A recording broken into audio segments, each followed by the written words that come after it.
하나님 말씀은 요한복음 19장입니다. 요한복음 19장 17절에서 30절까지 말씀입니다.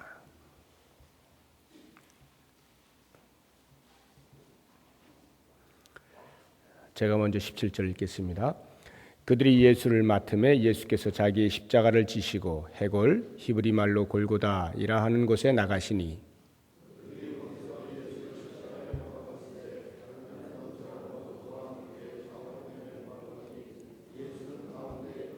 빌라도가 패를 써서 십자가 위에 붙이니 나사렛 예수 유대인의 왕이라 기록되었더라.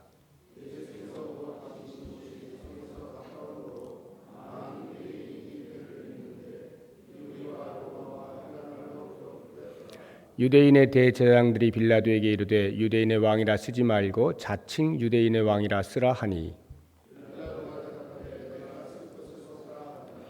군인들이 예수를 십자가에 못 박고 그의 옷을 취하여 네 깃에 나누어 각각 한 깃씩 얻고 속옷도 취하니 이 속옷은 호지 아니하고 위에서부터 통으로 짠 것이라.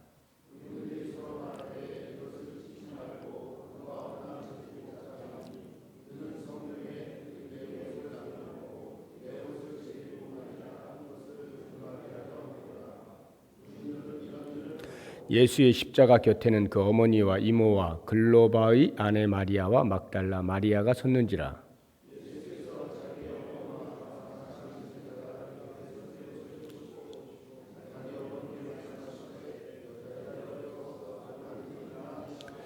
또 그 제자에게 이르시되 보라 내 어머니라 하신대 그때부터 그 제자가 자기 집에 모시니라.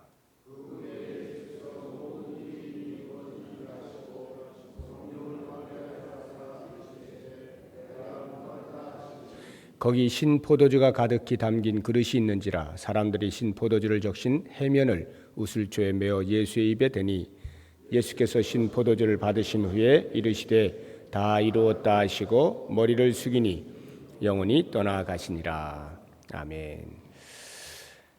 이번 한 주간 동안에 우리가 새벽마다 말씀을 보고 있는 생명의 삶으로 계속 묵상을 하고 있는데 오늘 그 생명의 삶에 따르면 마태복음 27장에 나오는 본문입니다.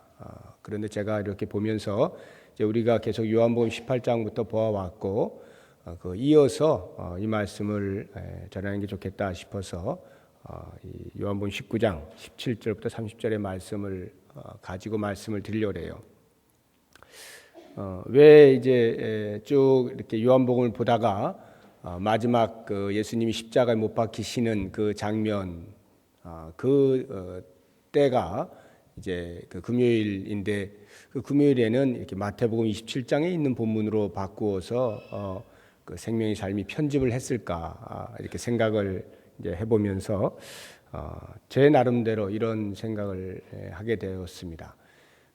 예수님이 십자가에 못 박히시는 것은 주로 이 공간복음에서는 예수님의 인성적인 면을 많이 다루었습니다. 그래서 예수님이 어떻게 십자가에서 고난을 받으셨는가, 그 십자가 지시기 전부터 해서 그 몇 시간 동안에 있었던 그 치욕들, 또 육체적인 고통들 이런 것을 자세하게 기록을 해 놓았어요. 그것에 비해서 이 요한복음은 그런 부분이 별로 안 나옵니다. 거의 안 나온다고 해도 과언이 아닌데 아주 간략하게 그냥 한 줄로 이렇게 써 있고 좀 다른 면을 강조를 하고 있어요. 그래서 그 예수님의 그 십자가에서 돌아가신 그날을 기념하면서 우리의 마음에 도전을 받고 하는 데에서 오늘 우리가 읽은 이 본문의 말씀이 그다지 마음에 큰 감동이 잘 금방 안 와 닿기 때문에 이 마태복음 27장을 가지고 한 것 같은데 우리가 한번 이 말씀 속에서는 과연 요한은 어떠한 마음을 가지고 예수님의 십자가를 그 십자가 지심에 대한 그 장면을 묘사하고 있는가 하는 것을 같이 생각을 해봤으면 좋겠어요. 그 전에 우리가 한 가지 먼저 좀 보아야 하는 부분이 어제 제가 말씀을 안 드린 부분인데 19장 14절을 한번 보십시오. 이날은 유월절의 준비일이요 때는 제6시라 라고 하는 요 부분 유월절의 준비일이라고 하는 말이 무슨 말이냐 하면 유월절이 그 이스라엘 백성들이 1월 14일입니다. 1월 14일 요일로 하자고 하면은 금요일 저녁부터가 되겠습니다. 이때에 금요일 저녁부터 이제 안식일과 유월절이 겹치도록 그렇게 이제 그 유월절을 지켰는데 그 당시에 그러니까 오늘로 하자고 하면은 그 지금 이 시간이 오늘 금요일 저녁 6시가 되기 전까지가 준비일입니다. 그리고 이제 오늘 저녁 6시부터가 유월절이 되는 거예요. 그러니까 안식일이면서 동시에 유월절이 되는 것입니다. 예수님께서 고난을 받으신 것은 그 유월절 준비일에 고난을 받으신 것이고 십자가에 돌아가신 것도 준비일에 이제 십자가에 돌아가신 것이죠. 왜 그러는가 하면은 그 유월절을 지키기 위해서 이제 양을 잡고 하지 않습니까? 그 양을 잡을 때 양 잡는 시간이 그 준비일 그러니까 이제 금요일 6시를 기준으로 하면은 한 3시쯤에 양을 잡아요. 그렇기 때문에 예수님께서 그 십자가에서 돌아가신 때가 3시거든요. 그러니까 십자가에 매달리신 때가 오전 9시고 약 6시간 동안 매달려 계셨고 그 후에 이제 내려오셨으니까 그 오후 3시쯤이 이제 돌아가신 때가 되는데 바로 그러한 것들을 다 이렇게 말씀해 주기 위하여서 유월절 준비일에 예수님이 고난을 받으시고 십자가에 못 박혀 죽으신 거예요. 그러면 이제 이때는 제6시라고 하는 이 6시가 언제인가 하는 것을 여러분들이 아셔야 되는데 공관복음에 보면은 제3시에 예수님이 십자가에 못 박혀 죽으신 걸 나옵니다. 십자가에 못 박히신 것으로 나옵니다. 제3시. 유대인 시간으로 제3시라고 하는 것은 로마 시간 또는 지금 우리가 쓰고 있는 이 시간으로는 6시간을 더 해야 돼요. 그래서 아침 9시에 이제 십자가에 못 박히신 것이거든요. 그런데 여기를 보면은 제6시에 지금 신문이 끝나고 사형 언도가 내려진 것입니다. 십자가에 못 박히시기 전에 이미 6시가 이렇게 기록이 되어 있기 때문에 여기에 나오고 있는 이 6시라고 하는 것은 유대인의 시간이 아닌 것을 알아야 됩니다. 여기는 로마 시간, 우리가 지금 쓰고 있는 이 시간으로 그대로 기록을 해놨어요. 요한이. 그래서 지금 이 새벽 6시입니다. 6시에 이러한 그 사형 언도가 내려지고 이제 그들에게 예수님이 넘겨진 거예요. 그래서 약 오전 9시가 되기까지 약 3시간 동안 그 십자가에 이제 그 골고다 언덕에 올라가는 그 과정에서의 모든 고통들이 있었던 것이죠. 그것을 요한은 하나도 기록을 안 하고 있는 것입니다. 그리고는 곧바로 17절을 보시게 되면 그들이 예수를 맡음에 예수께서 자기의 십자가를 지시고 해골이라 하는 곳에 나가셨다 하는 것으로 그 3시간이 그냥 아무런 기록 없이 지나간 것입니다. 그리고 곧바로 이제 십자가에 매달리는 그 장면이 이렇게 나오는 것이에요.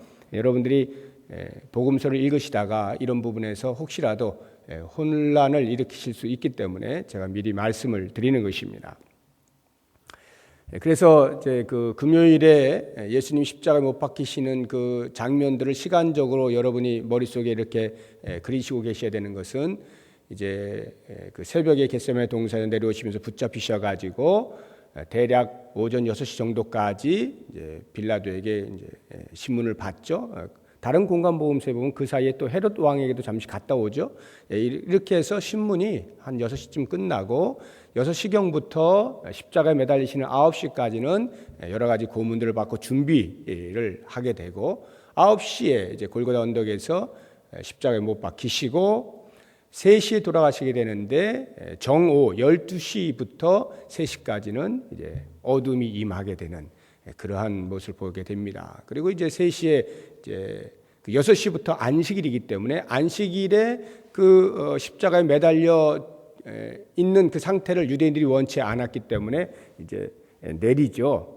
내리고 그 사이에 그 아리마대 요셉이 뭐 세마포 준비해가지고 이제 그 6시가 되기 직전에 이렇게 싸서 자기가 준비한 굴에다가 집어넣고 이렇게 하지 않습니까? 이러한 그 금요일에 있었던 일들을 머릿속에 그리시면서 오늘 말씀을 우리가 좀 같이 보려고 하는 것은 17절에 나오는 그 말씀인데 그냥 지나치기 쉬워요.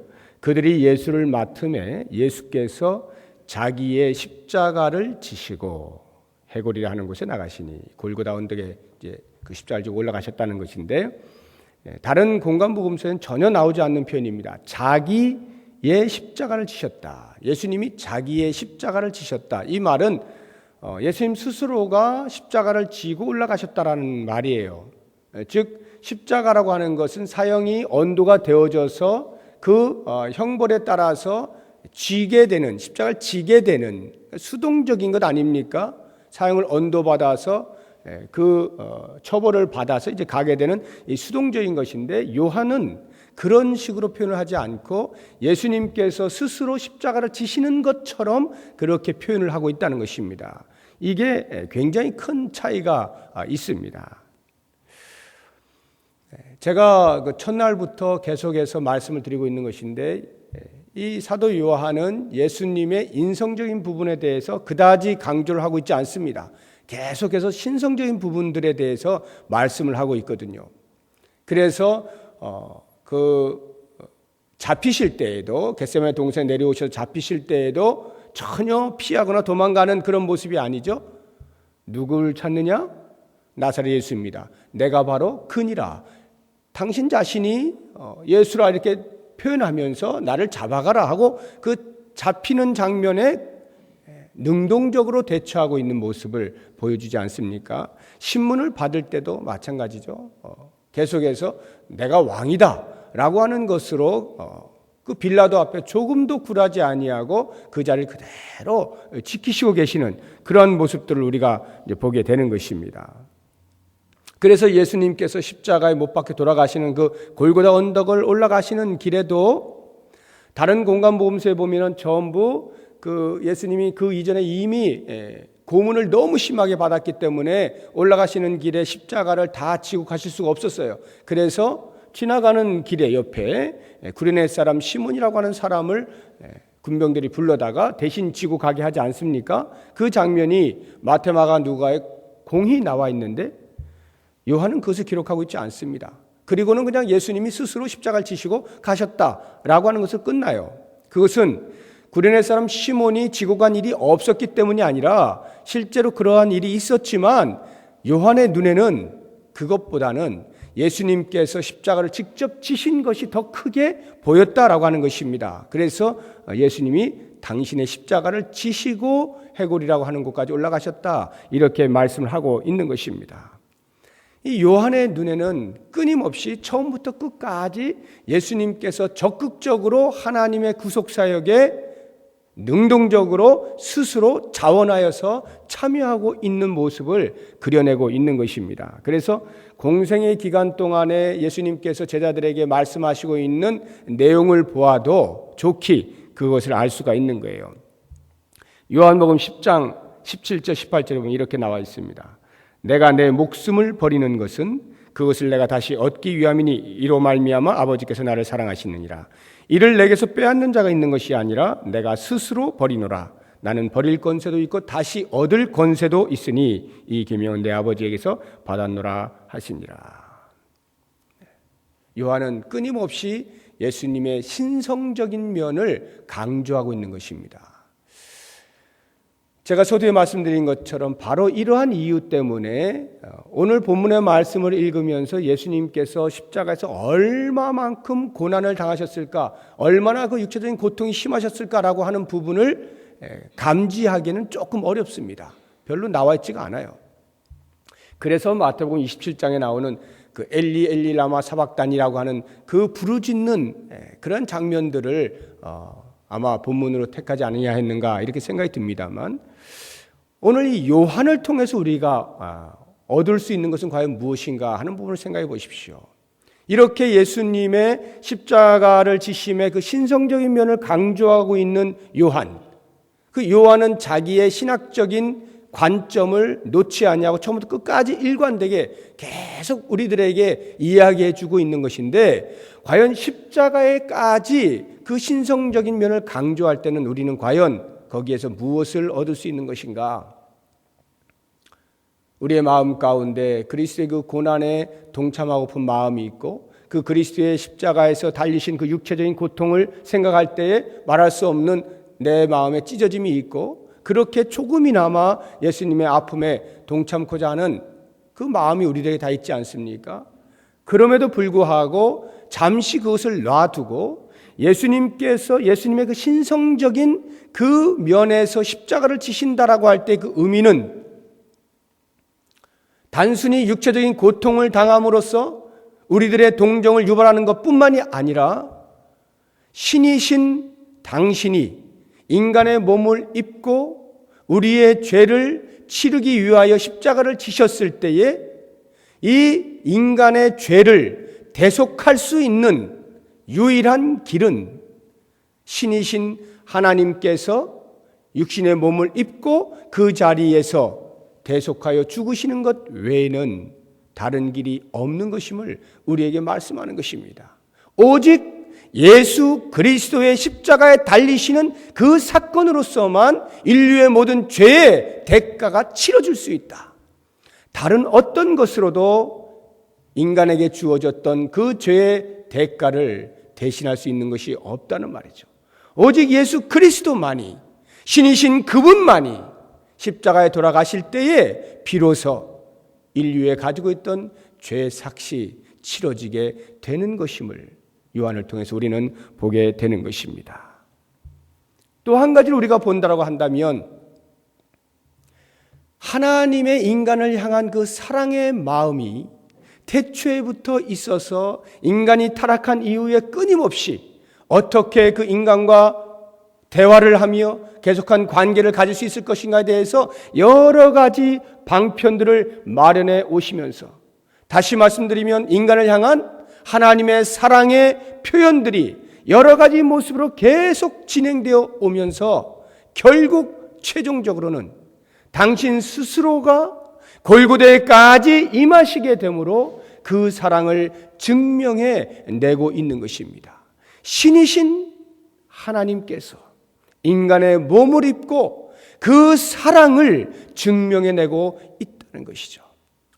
우리가 오늘 보게 될 예수님의 십자가의 사건을 대하면서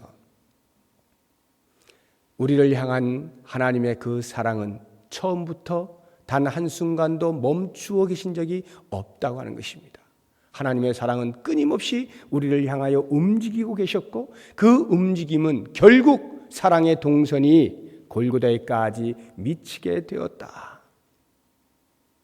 인간의 죄를 위하여 죄 없으신 신이 돌아가시게 되는 그 유일한 사건 아래 우리가 있다는 거예요. 그래서 요한은 그 다음에 군인들의 이야기와 그 십자가 밑에 있는 여인들의 이야기를 대조하여 보여주면서 다시 한번 우리를 향하신 하나님의 사랑의 크기가 어떠함을, 그리고 그 사랑을 우리로 하여금 반드시 알게 하시고자 하는 열심을 보게 되는 것입니다. 23절을 보십시오.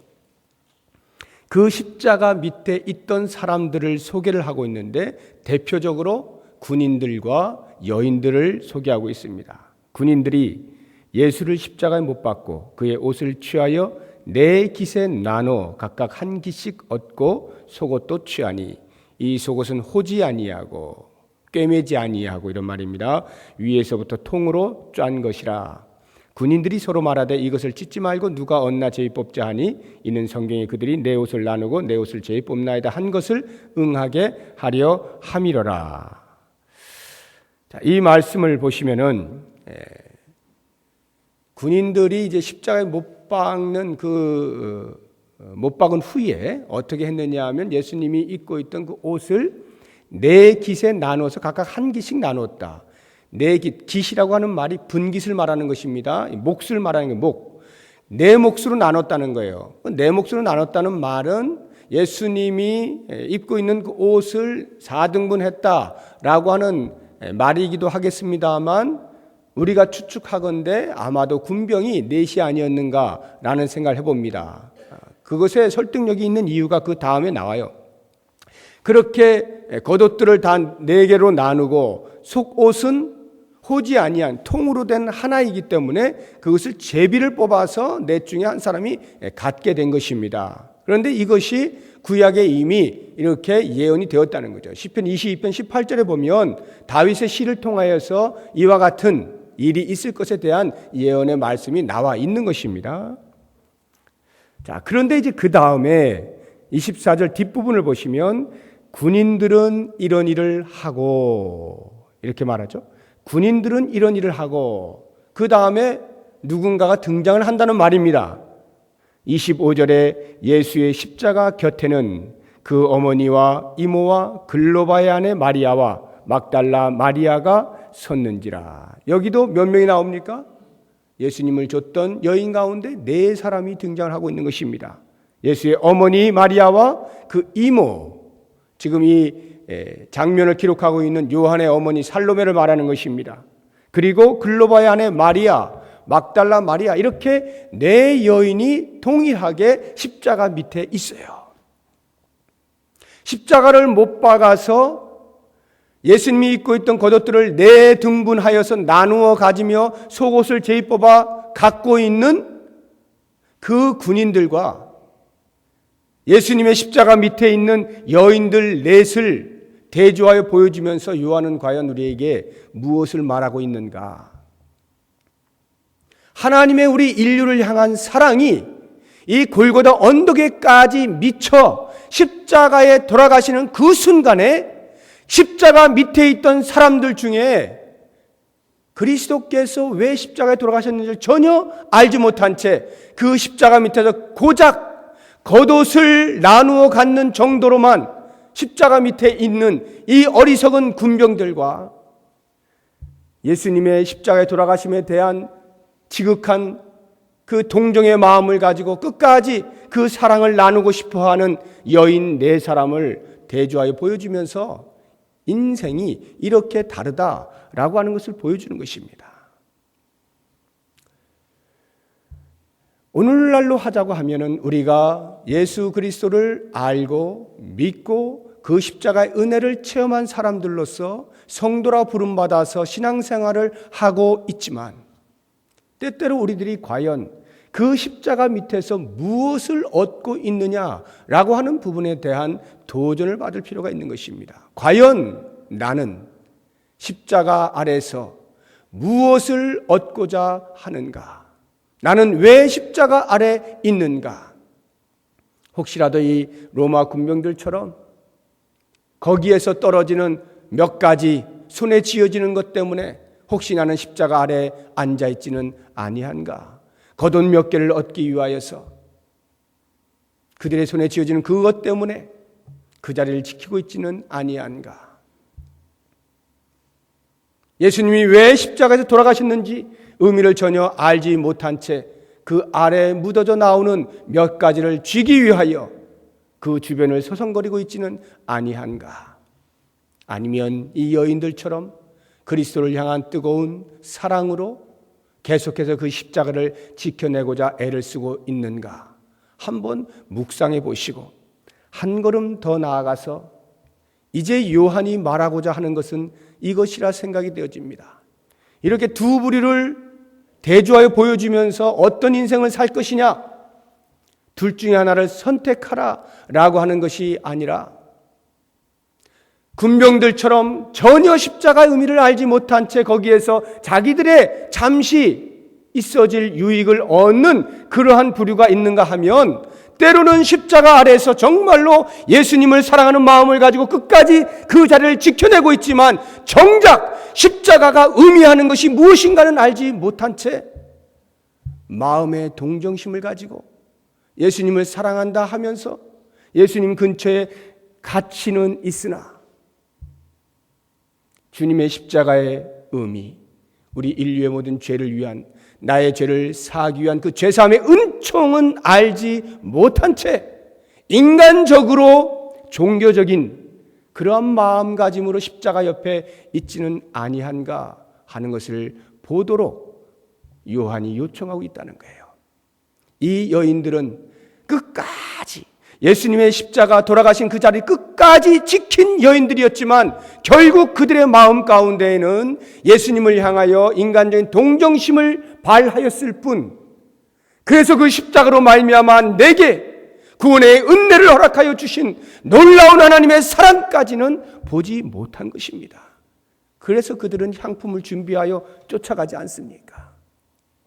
이렇게 볼 때에 오늘 이 새벽에 우리들에게 주시는 하나님의 말씀, 우리는 십자가 아래서 과연 무엇을 얻고 있고, 우리는 십자가 아래에서 무엇을 체험하고 있고, 우리는 그 십자가 아래에서 무엇을 결심하고 있는가? 이 부분을 이 새벽에 다시 한번 깊이 묵상하시면서 하나님, 우리에게 베풀어 주신, 나에게 베풀어 주신 그 고난을 통한 하나님의 사랑을 보게 하여 주옵소서.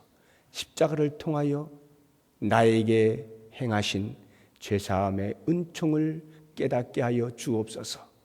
내 몫에 태인 십자가를 지게 하시기 위하여 당신 스스로 십자가를 지시고 먼저 모범을 보이신 그 은혜를 알게 하여 주옵소서.